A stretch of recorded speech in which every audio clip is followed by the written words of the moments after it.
Okay, so welcome to Barney Pay, your all-in-one cashless payment sa loob ng bus. So ano ba ang Barney Pay? Ang Barney Pay ay isang cashless payment o mobile payment kagaya ng GCash. So anong pagkakaiba ng GCash sa Barney Pay? Actually, walang pagkakaiba ito dahil pare-pareho silang cashless payment.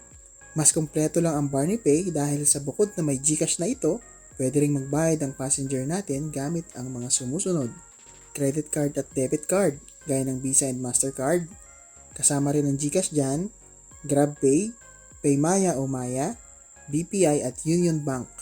Okay, so paano ba gamitin ang Barney Pay? Una, itap nyo lang yung Barney Pay icon sa inyong MPAD.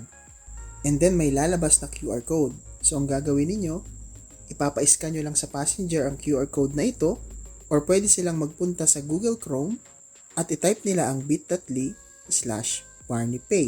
So either way na QR code or link, mapupunta kayo sa mismong Barney Pay. Okay, so ganito ang itsura ng Barney Pay.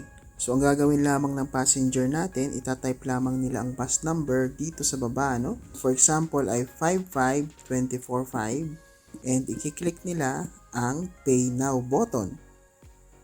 So ang kasunod na gagawin ng passengers natin ay ipapalagay ninyo kung magkano ang amount. So ang minimum amount niyan ay 20 pesos, ano? And gusto ng Barney Pay na meron siyang centavos. So pwede natin i-click yung .00. O kaya naman, pwede natin gawin na i-type lang natin yung amount at i-click natin sa labas ng screen. So automatically, magkakameron na siya ng centavo na .00. So ang kasunod natin gagawin ay i-click na natin ang proceed to checkout. Pero bago yun, kung walang email address ang pasahero, pwede nilang gamitin yung email address na nakalagay dito, ano?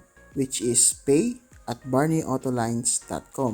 Okay, so i-try na natin i-click ang proceed to checkout button. So kung mapapansin ninyo, papipiliin ng Barney Pay ang ating mga passengers kung ang gagamitin ba nila ay Visa o Mastercard, e-wallet gaya ng GCash hanggang Maya, at online banking. Okay, so sa demo na to, ang gagamitin natin kunwari ay ang payment method na GCash, ano, inside Barney Pay. So pipiliin lang natin siya at i-click natin ang continue button sa baba. So kung mapapansin niyo, ipapalagay natin sa pasahero ang kanilang name, email address at mobile number. Kung saan kung wala siyang email address ay pwede niyang gamitin ang pay@barneyautolines.com. Next, kapag nailagay na ng passenger ang kanyang mga details, ay itap lang ang agreement at i-click ang complete payment button. So sa sample na to ay dinala na ng Barney Pay ang ating passenger sa payment method na kanyang pinili, which is GCash. Mula dito ay susundin na ng passengers ang instruction ng GCash.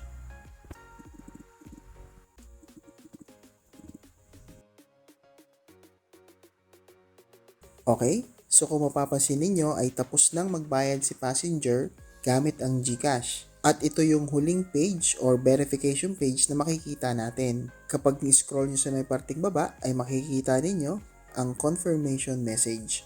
Ang confirmation message na ito ang inyong pipicturan at isesend sa ating monitoring group chat.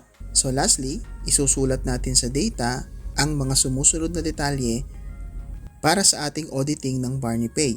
At ito ay ang name ng passenger, payment type kagaya ng GCash, Paymaya, etc., contact number at pamasahe.